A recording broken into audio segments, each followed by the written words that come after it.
এই দিনকে আসছিল আমার দাদু দিদা। দাদু আর কি আসেই না, আর কি সময় পায় না।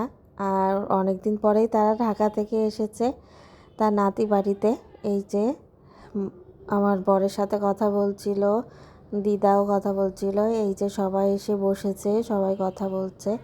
আর ছেলে তো মামাদের দেখে খুব খুশি হয়েছে। আর এই সব বাজারঘাট সব দাদু করে এনেছে, নাতি বাড়ি আসবে তাইতে।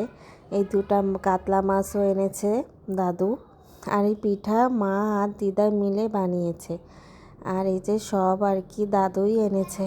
আর এই যে ছোট জামাই কথা বলছে, বড় জামাই দাঁড়িয়ে কথা বলছিল। তাই একটু হালকা একটু ভিডিও করলাম আপনাদের জন্য। আর এই যে দাদু দিদাকে বলেছিলাম তোমরা একটু দাঁড়াও, তোমাদের একটু ছবি তুলি। এই যে তো দাঁড়িয়ে আছে। আর নিচে এসে সকালের নাস্তা করাবো, তাই আর কি মা লুচি বেলছিল। আর সাথে সবাই ছিল। এই যে আর আমি খেতে দিয়েছিলাম, বোন পাশে রান্না করছিল। আর এই যে সবার খাওয়া হয়ে গেছে। মেয়ে আর কি দেখেন দাদু আঙুর এনেছে, সেইগুলো আর কি আবার সবাইকে দিচ্ছে। ও দেবে, নিজে হাতে খেতে দেবে, তাই আর কি আঙুর খেতে দিচ্ছে সবাইকে। আর এই যে সবাই সকাল সকালে আসছিল, তাই আর কি সকালের নাস্তা, সকালের খাবার দিলাম। আর এই যে আমি কিছু রান্না করে আবার আর কি স্নান টান করে রেডি হয়ে গেলাম। তারপরে আগেই ভাইদের খেতে দিয়ে দিয়েছিলাম। সেদিন অনেক পদের রান্না হয়েছিল। সেদিন শ্বশুরবাবা অনেক আর কি বাজার করেছিল।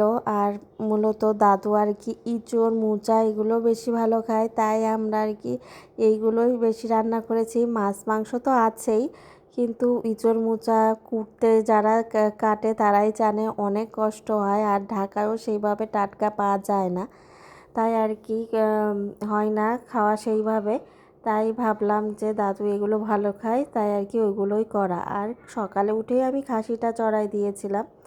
আর এই যে খাওয়া দাওয়া শেষ, দাদু দিদার সাথে আবার দুই নাতি জামাই গল্প করছে। তাই ভাবলাম তোমরা দাঁড়াও, তোমাদের একটা ভিডিও ছবি তুলে দিই। আর বড় জামাই তো সারাক্ষণ ইয়ার্কির মধ্যেই থাকে। বড় নাতি জামাই জানে যে খুব মানে আনন্দপ্রিয় মানুষ, ইয়ার্কি ফাজলামি করে সারাক্ষণ। আর দুই বোনে আমরা একটু ভিডিও করে নিলাম। তারপরে আর কি মেয়ের জন্য আর অনেক চকলেট এনেছে। একবার আর কি ঢাকা থেকে ওর জন্য অনেক চকলেট পাঠিয়েছিল। এই যখনই ভিডিও কলে শুনেছে যে তার রমন দাদা আসবে, তার রমন দাদাকে বলে দিয়েছে আমার জন্য অনেক চকলেট আনবে। আর মেয়ে বলেছে এমনিও আনতো। আর দেখেন মনে হচ্ছে দোকানটা ধরে নিয়ে এসেছে। এই যে মেয়ে তো খুব খুশি হয়েছে এই চকলেট খেয়ে। আর এই যে দেখেন এত চকলেট তো ওকে দেওয়াই যাবে না বলা যায়। আমি তো সবাইকে দিয়ে দিয়েছিলাম, কিছুটা একটা দুটো তাই খেয়েছিল। আর এই যে দিদা বলছে মা তুমি একটু আসো, তোমার একটু কোলে নিই। এই যে আমাদের ফটো সেশন হচ্ছে। এই তো আপনাদের সাথে ছোট একটা ব্লগ শেয়ার করলাম। কেমন লাগলো অবশ্যই কমেন্টে জানাবেন। ভালো থাকবেন, সুস্থ থাকবেন, চিনা লাইফস্টাইলের সাথেই থাকবেন। ধন্যবাদ।